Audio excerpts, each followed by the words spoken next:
guys, and welcome back to a new video and a new week. Today is 6:30, maybe nearly 7 o'clock now. I have come out this early. I haven't had breakfast yet, so I'm quite hungry, but I've come out this early because it is the best time, well, the best light and kind of the best time to do wildlife photography basically, and it's nice conditions today and it's not too cold either. I never planned to go out for sunrise because that's at like 4 a.m. But I did get up at like 5:30, so that counts for something, I guess. Today I am in the local country park again. I was here a few videos ago doing duck photography, which was very nice. Today I am here just to do a bit of practice photography, basically, see what I can find. And I also thought it would be a good opportunity to discuss my favourite camera lens, this one here. It's a macro lens, and I thought it would be interesting to discuss why I use a macro lens so much, and why it's my favourite for wildlife photography at the moment. So yeah, I will see you all in a bit once we've had a walk around, and I will start discussing why this is my favourite lens.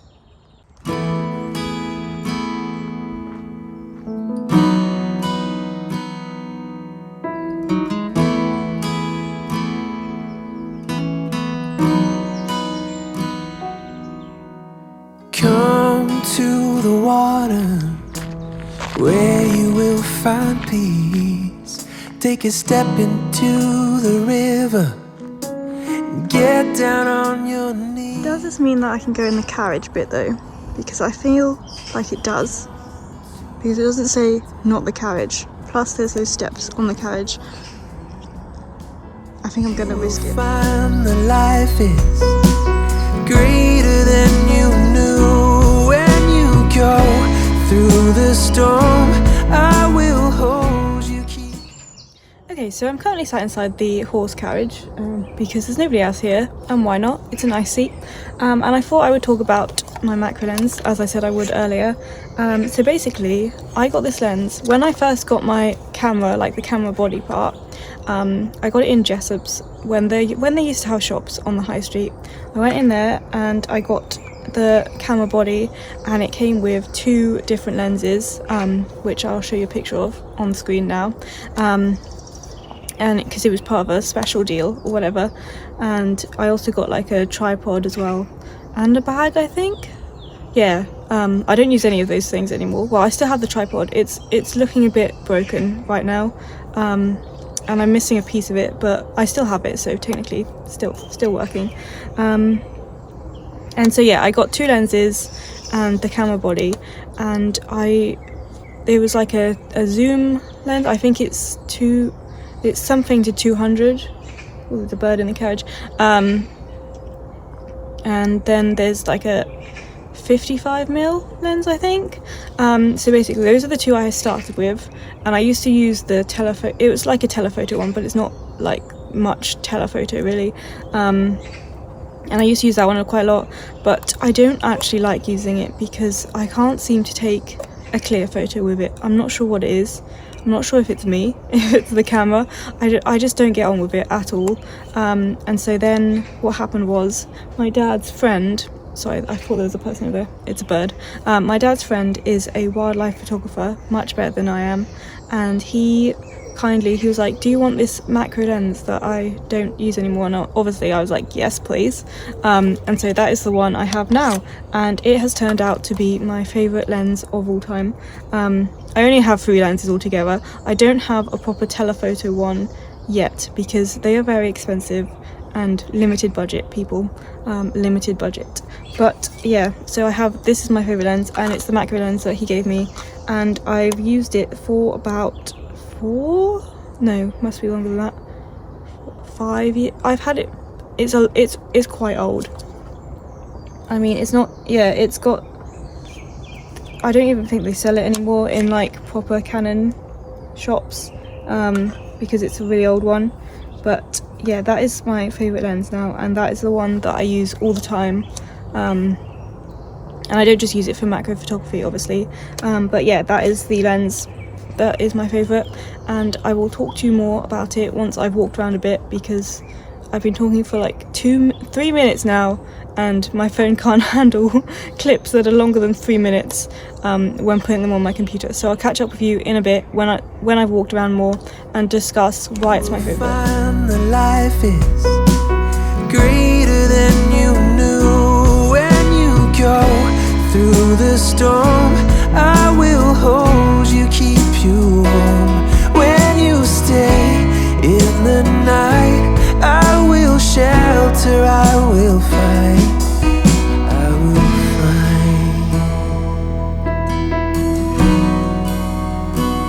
Oh. Interesting side note, this has nothing to do with my camera, but I'm currently reading a book called, I think it's called The Forgotten Rainforests of Britain. It's something like that. It came out a few weeks ago, I believe. Anyway, and one of the signs apparently that a tree, like a forest, is a rainforest is if there's like lots of plants growing on the trees. This obviously is not a rainforest, but I thought it was interesting because this oak tree above me has lots of ferns growing off it. You can't really see them at the moment because they've kind of died for the summer, but a few weeks ago there was like massive ferns on this tree, which is interesting. This obviously is not a rainforest. This park is full of rhododendron, I believe, and that's an invasive species, so it's not going that great here. But one of the signs is apparently when plants grow on other trees, so that's interesting. Also, I'm thinking of doing a rainforest. Once I've finished or read more of the book, I'm gonna actually go and find one of the rainforests that's mentioned in the book, because it's on Dartmoor and I live right next to there, so very easy. But yeah, look out for that video in a few weeks. But yeah, I thought this tree was interesting.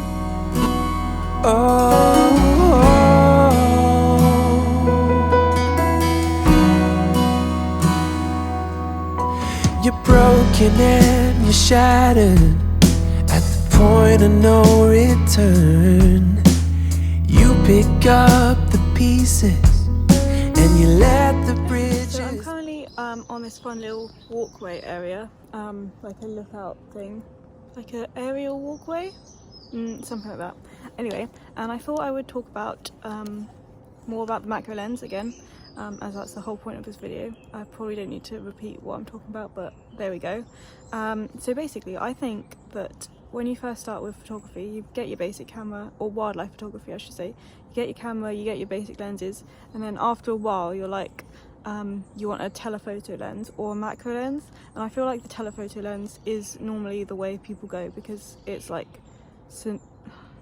I can't say that word, synonymous? No, that's not how you say it. It's like the go-to lens for wildlife photography, and I feel like not many people think about getting a macro lens at that point. But for me it wasn't really a choice because I couldn't afford either until somebody gave me the macro lens, and that's the way I've gone ever since, and I'm currently saving up for the telephoto lens. But I feel like the macro lens is actually a really good choice, because you can get really close up and you can get quite good ones of not close up but close enough that you can like zoom in on them. I'll show you some examples of photos I've taken with the macro lens, but I feel like when you're first getting started with wildlife photography, it's really easy to go for the big telephoto lens and be like, I'm going to photograph like really far away wildlife, and I feel like that works if you live in a place that has lots of wildlife. That's like, if you lived in Africa, you probably go for the telephoto lens over the macro lens, because you can't get a good picture of a lion with a macro lens because you would die.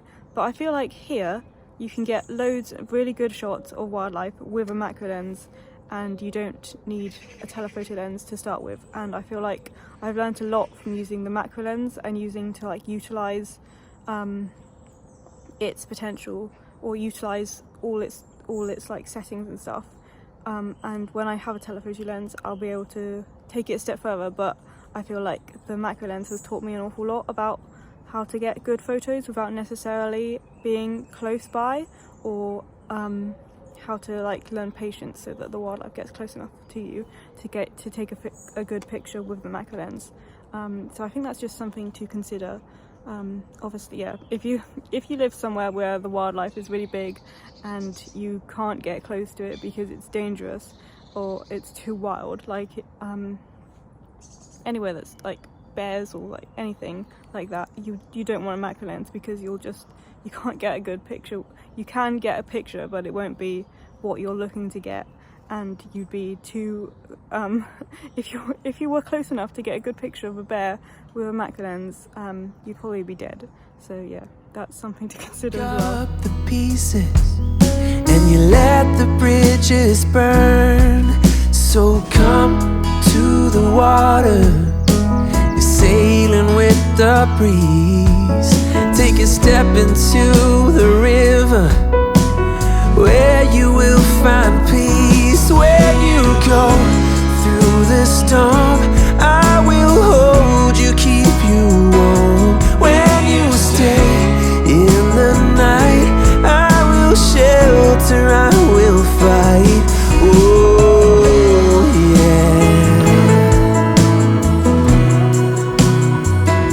So I'm really making my way back to the start area kind of the walk. So I've walked all the way around the pond, basically all the ducks and every type of wildlife is at the very start, because people go here and they like feed the ducks with the duck feed that they offer here, which probably isn't that great for ducks, to be honest. Like the ecosystem altogether, probably not that great, but never mind.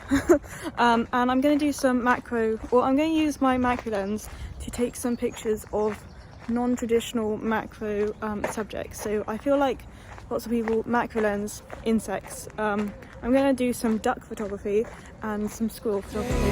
In the night, I will shelter, I will fight. Oh yeah.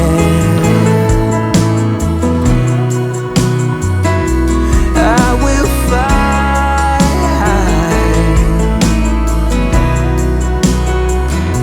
When you go through the storm, I will hold you, keep you warm.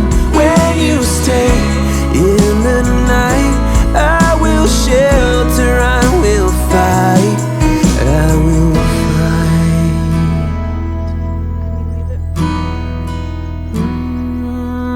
I will fight.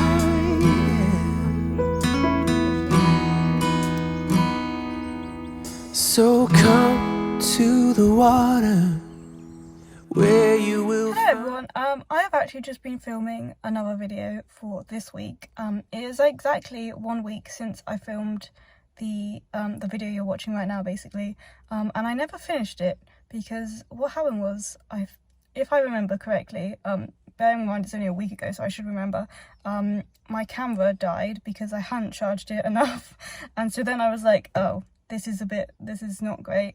And then I was really hungry because I hadn't eaten breakfast either, and I was like, okay, I'll just go home, and I'll finish it later. And then I never got around to finishing it, so which is why I'm finishing it now. So basically I photographed the baby coots at the end there, and you should have seen some clips of that. And then I spent some time photographing a really friendly squirrel actually, and I got some really great shots. I was really happy with them. And yeah, and the whole point of the video was to show you that I use my macro lens to not just photograph like macro subjects, which I think I just proved, because I just shot a baby coot and a squirrel with it, which is really great, and I was really happy with those photographs. So yeah, I hope you have enjoyed today's video, and I will see you all next week, which is actually this week, if you think about it. No, that doesn't make sense actually. I keep trying. I've filmed this like 3 times and I keep confusing myself with like the days and what day it is. So just I'll see you next week, and I hope you've enjoyed today's video. Yeah, there we go. So come to the water, where you will find peace. Take a step into the river and get down on your knees.